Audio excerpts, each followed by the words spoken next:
what our watchers don't know is that you make artisanal chocolates, correct? Yes. And if my research is right, you like to use beans from Vietnam? Different places, yeah. Oh, okay. Vietnam was good for a long time, so I buy from a fellow who imports. He's out in Oregon, so he imports and roasts for me because I don't have a roaster. Smart. And so I just go by, I talk to him and he recommends a variety. Gotcha. And so I'm actually doing Mexico and Belize right now. Oh, interesting. Yes. Wonderful. So what, can you tell different things about the flavor from the different places? Yeah, he does. And so he does a lot of the tasting and evaluating in the beginning, and then he'll make like a spider graph. Have you ever seen one of these? Oh, where it's like flavors? chocolatiness, fruitiness, that. No. And so he'll give me spider graphs that have different kind of the attributes How fun. and how much you get them, and then so you try to match it to what you're making. Interesting. To the flavor you're making, right? Interesting. So tell us a little more about what you make here. So yeah, so we get the beans in, and it's bean to bar, meaning I get the roasted beans in. I crack them in my, I don't have everything out right now, but I crack them in my Champion juicer. All right. With the screen taken out. Okay. So I crack them, and then you've got like cracked beans, kind of like nibs if you're familiar, and then it still has the shell, and so then I winnow it in my winnower. There's that bucket up there. And you winnow off the shell, and then I grind it in these. I've got a couple of them. It's taken apart right now, but it's basically this little tabletop granite grinder. Wow, It's granite on the cool. bottom and granite rollers. Very nice. And so it goes in there for 2 or 3 days. Days, all right. That's where you add the sugar, Oh. and yep, and it grinds the beans down to smooth. I didn't realize they had to grind so far. And Yeah. do you also use goat milk? Is that right? So I had been. So originally I was making goat milk truffles with goat milk, but those have a short shelf life. So I went to Okay. using goat milk powder to be able to make a staple, a Sure, shelf-stable yeah. chocolate bar. So I was doing a goat milk bar for a long time. I still am, but now I've branched into vegan options. Very nice. So we do just a dark chocolate bar, and I developed a vegan white chocolate during the pandemic because I couldn't get good cacao.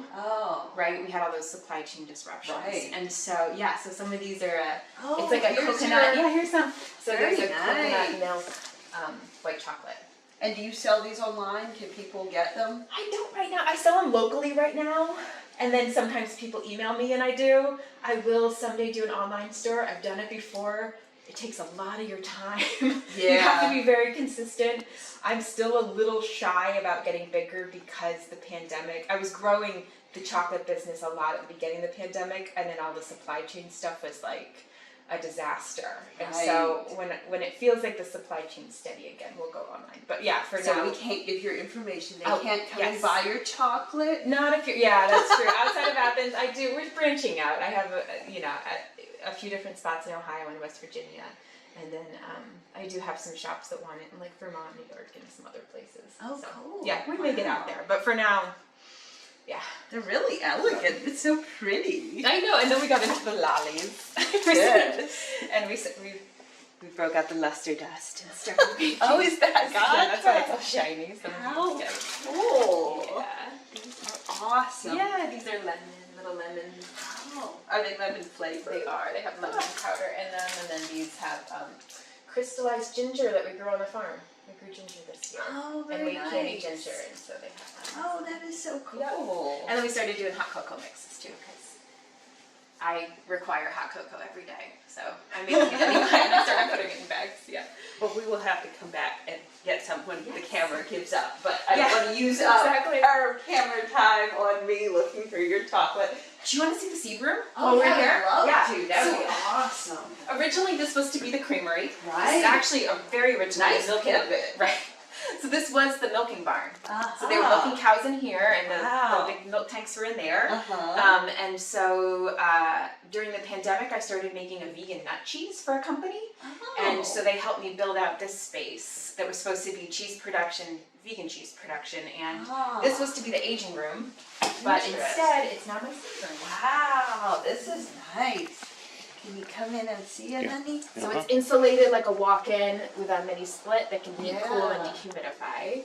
I was going to say the humidity is probably the Exactly. thing, right? Yep, and so in here we just keep it 50-50, meaning 50% humidity, 50 degrees is ideal. Right now it's kind of passively close enough, so I have everything turned on. Sure. But yeah, this is where a lot of them, so in, late fall, this is full of seeds drying. Oh, interesting. So these are interesting bags. Is this what you dry in? I started using them That's to catch cool. sunflower seeds. You know how hard it is? Ah. Like the birds get the sunflower seeds Yeah, before yeah, you do good it, so I started point. putting these over the heads. Oh, very They're just smart. like wedding gift bag things. And now I'm drying, but usually I'd have, racks of different things drying in here. This is awesome. I love this. This is the best. Right? And the garlic, it keeps the garlic a little longer. Right. Usually the garlic's out in the barn, but this time of year I bring it in so it doesn't So sprout. which crops are the seeds that you were growing for the seed companies? Yeah, well, I assume here's some of those gourd seeds. Wow, I those love are the gourds. weird. I know, right? They look like little I'm not sleds. sure I Yeah. would have I know. known what that was. How cool. Who else is here? I have several lots of those ahi mango peppers. Oh, wow. So here's some, and there's some up here. Wow. I break it into lots because some have better germ than others. And Uh-huh. sometimes I have to winnow off or just do some things to improve the germination on individual lots. So how much processing do you have to do? Quite a bit. Yep. It's depending on the crop, it can be anything from just sifting and winnowing for drier crops like beans, or for the tomatoes, you actually ferment it in a bucket. Right. And then you're doing like a decanting step where you get all the pulp Oh, out and gotcha. then you dry it. So I have fans set up in here, like out in the other room, and then we do kind of a final dry down in here. And do you have a lot of different equipment that makes this easier, or do you do a lot of it by hand? It's honestly like buckets and screens. No, I don't. I don't. Like even the winnowing? And Yeah. are you picking through these by hand? I don't have a great winnowing. Sometimes I use my cacao winnower for the beans. Okay. But usually chocolate and seeds overlap for these horrible Oh, couple months where I'm just getting my right. ass kicked by both seeds and chocolate. Yeah. But I do have some students at the university, engineering students, mechanical engineering students, developing a winnower for me. Oh, that'd be And awesome. we should be able to dial in better. Because a lot of times it's just me pouring seed in front of a fan and adjusting by how far away the fan is. Wow, okay. So not like that. No, not at all. Which is the beauty of the seeds, like very low investment. That's a good point. How much do you think people would have to invest if they wanted to grow some seeds for somebody? You might have the stuff in your kitchen already. You know what I mean? It really Right. is bits. And even folks, until they really get to like a medium large scale, I've consulted with other people, like, are you guys this, Right. shabby as I am? And a lot of them say, yeah, basically until you're ready to buy like 5-digit equipment, you're Right. just bins and it's really not, tarps, Yeah, wheelbarrows. Yeah. that's smart. That's And- awesome. Oh, and then this is my germination. Ooh. So I test the germination before I sell it to make that's sure that it's important. good seed. And this is just a cooler Uh-huh. with a heat mat and a Oh, thermostat. very So it's smart. just rigged. And right now I'm running some tests on those ahis, the different lots. And so it's just a Chinese takeout container with paper towels Very good. and the different lots. And so they're inside. And it's the end of the test, so We're gonna see the don't have results to- right now. Yeah. So I pull them out as they germinate. So you can see, so yeah, I it's pull them this- out as they germinate. Yeah, and So how count it. many were in here originally? 25. Okay, so you had good germination. It's okay. This one's not great. I'm gonna have to winnow this batch. Oh, 'Cause really? It's less than You have- 80%. Oh, is And I that the aim for cutoff? 90. I aim for about Okay. 90. Yeah. Which I can understand. Like when people are gardening, they expect it all to germinate. If it It's doesn't, true, they're- and I get paid based on germination. Okay. Yeah, so I want it to be above 90%. Right. Oh, here's the gourd one. I don't know if it's gonna germ anymore. The gourd's funny. I should really be germinating it in some soil, but I get pretty far on paper towels. None today. I picked a bunch out yesterday. Uh-huh. But Did that's that the also size. start with 25? Is that your go-to? That was, yep, yeah. Usually I do 50 or more, Oh, but I okay. kind of do a preliminary and then whatever, so I can winnow off like the lighter seeds. Right. Because usually those are the less viable ones, and then I'll test it again. And so, yeah, we'll go through it. What else is here? I think this is I did a big tomatillo crop this Oh, year. wow. Oh my Tomatillos, goodness. they're so Tiny. I know. That is a lot of seeds. Well, so this is just what I kept back because this was the low germ. Oh This my was gosh. from the winnowing. So what I Wow. shipped out was like, gosh, I think it was like 7 pounds. Oh my That's goodness. like millions of seeds. That is a lot of seeds. That was So a you fun said that you keep track. You said that you like your home garden when we had the camera off because we Yeah. thought we were running out of space. one. Yeah. You said you like the home garden because you don't have to worry about how much time you're spending, how much Right. money you're spending. So you must keep track for the seed operation. Do you have a rough idea of like dollars per hour you Yeah, and like we were talking about before, it totally depends on the crop. But yes, I try to do like gut checks. It's too much work, at least for me, because it's just Michael and I running this operation. Right, locally. right. So usually midsummer, my brain's kind of in summer mode. I don't know about yours, but it's not Sure. good at things. So Sure. I try to make 20 an hour, Yeah. and I try to make sure I take out some overhead. Like Sure. the garden has to pay for its portion of the mortgage, Good portion point. of the insurance, Good that kind point. of thing. The costs that go into it aren't bad. Right. We don't really, we use a little neem oil once or twice a year.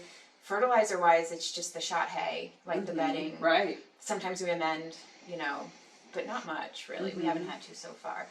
So yeah, I aim for 20 an hour, and some crops give me that and some don't. Gotcha. So I'm trying to So that's every when year you get decide better. which Yes. ones you're going to do again, Yes, right? exactly. So every year I get a little better at, okay, this one wasn't worth it, or asking better questions. Like, Yeah, that's a good point. is this a Like place the tomato that makes tomato no you seeds? said, Yeah, yes. exactly. Is this an early watermelon that rots before the seeds are ready? Right.